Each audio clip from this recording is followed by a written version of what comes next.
রহিম 240 টাকায় কতগুলো কলম কিনলো। ওকে, সে যদি ওই টাকায় একটি কলম বেশি পেত তবে তার একটি কলমের দাম গড়ে 1 টাকা কম পড়তো। রহিম কতগুলো কলম কিনলো। আচ্ছা, এখন কথা হচ্ছে প্রশ্নটা পড়ে আসলে ওইভাবে তেমন কিছু বোঝা যায় না একবারই পড়ে। তো আমি যদি একটু বিশ্লেষণ করে বলি আপনাদেরকে, সেটা হচ্ছে আমরা এই অঙ্ক করার সময় অপশন থেকে টেস্ট করব। এই অঙ্কটার উত্তর মূলত এখানে 4টা অপশন রয়েছে। এই 4টা অপশনের মধ্যে উত্তর হচ্ছে ঘ নম্বর অপশন, সেটার উত্তর হচ্ছে 15।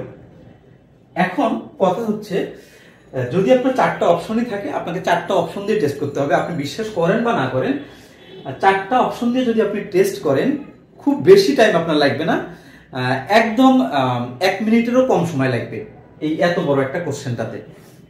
তো দেখুন, আমরা যদি এই 15 দিয়ে টেস্ট করতে যাই, এখানে বলছে যে রহিম 240 টাকায় কতগুলো কলম কিনলো। ধরে নিচ্ছি রহিম এই 240 টাকায় 15টি কলম কিনেছে। তাহলে আমাদের একটা কলমের দাম কত পড়ে? এই যে 240 টাকায় কতটি কলম কিনেছে? 15টি কলম কিনেছে। তার মানে আমি যদি এখানে এটাকে 15 দ্বারা ভাগ করি, 240 কে যদি আমি 15 দ্বারা ভাগ করি, তাহলে আমি একটা কলমের দাম পাবো। দেখুন, 15 দ্বারা ফার্স্টে আপনি 24 কে কাটবেন, 15 কে 15 অর্থাৎ হচ্ছে একবার যায়, একবার যাওয়ার পর এখানে কত থাকে? 9 থাকে। 9 10 90, 90 কে 15 দ্বারা যদি আপনি কাটেন, 6 15 90 অর্থাৎ হচ্ছে 16টা, 16 আসে। অর্থাৎ একটি কলমের দাম আসে হচ্ছে 16 টাকা। আমি এখানে বলছি, প্রশ্ন এখানে যা বলেছে আমি তাই করেছি, যে 240 টাকা দিয়ে অপশনে দেয়া আছে, এই ধরনের একটা অপশন ধরে নিয়েছি আমি 15, ঘ নম্বর অপশনটা ধরে নিয়েছি যে 15। তার মানে এখানে দেখুন যে 15 দ্বারা যদি আমি 240 কে ভাগ করি, তাহলে আমি একটি কলমের দাম পাবো। তাহলে আমি একটি কলমের দাম কত পাচ্ছি? 16 টাকা পাচ্ছি। আচ্ছা, এখন যদি ওই টাকায়, অর্থাৎ যত টাকা আছে 240 টাকায় একটি কলম বেশি পেত, যদি এখানে কতটি কলম কিনেছে? 15টি কলম কিনেছে। এখন বলছে যদি একটি কলম বেশি পেত, তাহলে এক এখানে যোগ করে দিব। তাহলে কলমের সংখ্যা কত হবে? কলমের সংখ্যা হবে 16। কলমের সংখ্যা হবে 16। হ্যাঁ, একটি কলম বেশি পেত তবে তার একটি কলমের দাম গড়ে 1 টাকা কমতো। এখানে তো গড়ে প্রত্যেকটা কলমের দাম কত? 16 টাকা, অর্থাৎ একটি কলমের দাম 16 টাকা।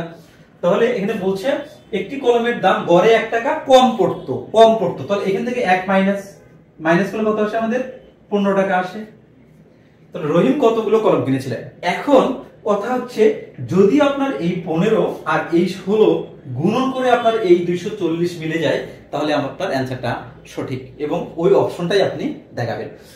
এখন কথা হচ্ছে কোন কোন অপশনগুলো আপনি বাদ দেবেন, আমি সিম্পলিফাই করে দিচ্ছি।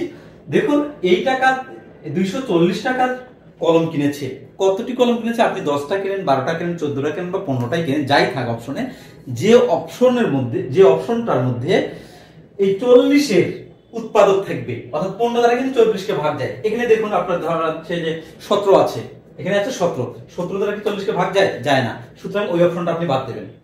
যদি আপনার 21 থাকে, 21 দ্বারা কি 24 কে যায়? যায় না। সুতরাং ওই অপশনটা আপনি বাদ দেবেন। যেগুলো দ্বারা, যে অপশনের যে সংখ্যাটা দ্বারা এই 240 কে ভাগ করবেন, মানে ভাগ যাবে, ডিভিজেবল হবে, ওইটাই মোটামুটি আপনি অ্যান্সার ধরে নিয়ে ক্যালকুলেশন করা শুরু করবেন। তাহলে দেখবেন এই অঙ্কটা করতে, এত বড় একটা অঙ্ক করতে সর্বোচ্চ আপনার 1 মিনিটেরও কম টাইম লাগবে। 30 সেকেন্ডের মধ্যে আপনি অঙ্কটা করে দিতে পারবেন।